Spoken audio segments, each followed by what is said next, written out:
नमस्कार बच्चों, कैसे हैं आप सभी। बच्चों, आज हम टेंसेस के बारे में पढ़ेंगे। ये इंग्लिश का एक इम्पॉर्टेंट चैप्टर बोल लो, ये इम्पॉर्टेंट है जिसमें हम अलग अलग टेंसेस के बारे में पढ़ेंगे। तो चलो आज हम स्टार्ट करते हैं। तो सबसे पहले हम देखते हैं कि टेंसेस की डेफिनेशन। टेंसेस क्या होते हैं। A tense is a form the verb that allow you to express time. The tense of the verb tell us when an event or something excited or when a person did something.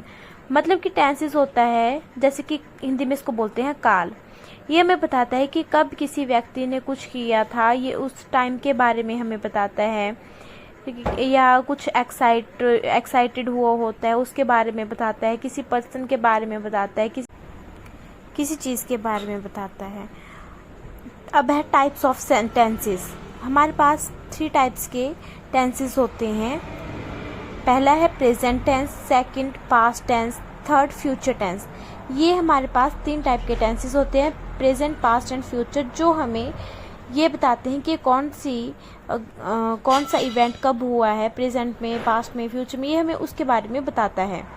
तो अब हम एक एक करके इनके बारे में पढ़ेंगे। सबसे पहले है प्रेजेंट टेंस, मतलब कि जो करंटली चला हुआ होता है। इसकी डेफिनेशन है द सिंपल प्रेजेंट टेंस और present tense is one of the most basic tense in English. We use present tense to talk about something that is currently going, something that is habitually performed और a state that generally और currently exist. इसका मतलब है कि जो आपका present tense है वो एक सिंपल प्रेजेंट टेंस है, जिसमें कि आपको पता चलता है कि कौन सी चीज़ जो है वो करंटली चली हुई है। हम उसी के लिए इस टेंस का यूज़ करते हैं जो कि अभी चला हुआ होता है, मतलब कि वो वर्तमान में चला है। इसका स्ट्रक्चर फॉर्मूला है सब्जेक्ट प्लस वर्ब, और वर्ब के साथ एस या ईएस लगेगा, plus object. For example, she lives in India. Lives जो लिखा है वो लिव जो है वो वर्ब है और एस या ईएस इसके साथ लगा हुआ है। नेक्स्ट है राहुल ड्राइव्स अ टैक्सी।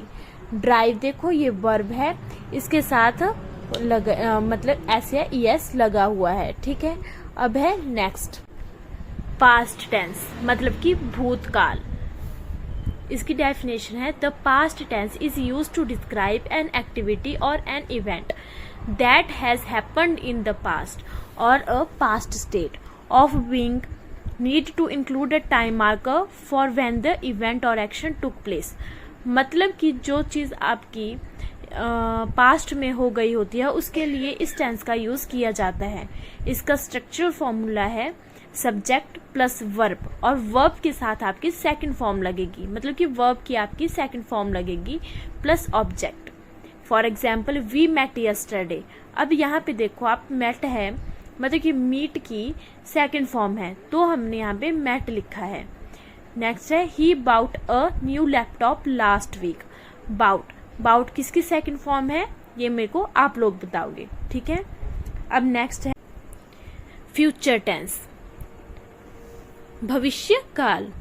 इसकी डेफिनेशन है The future tense is a verb tense used to describe an event or action that has not yet happened and is expected to happen in the future।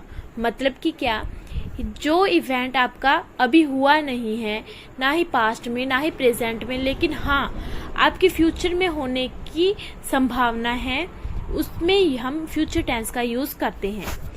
ठीक है। इसका structural formula है subject plus shall और will plus verb के साथ S या es plus object. For example, he will be there soon. ठीक है बच्चों, ये हमारे टेंसेस थे जिसमें हमने टेंस की डेफिनेशन देखी और उसके मतलब कि टेंस के डिफरेंट टाइप्स देखे। 3 types, present tense, past tense and future tense. I hope आपको समझ में आया होगा। ठीक है बच्चों, थैंक यू।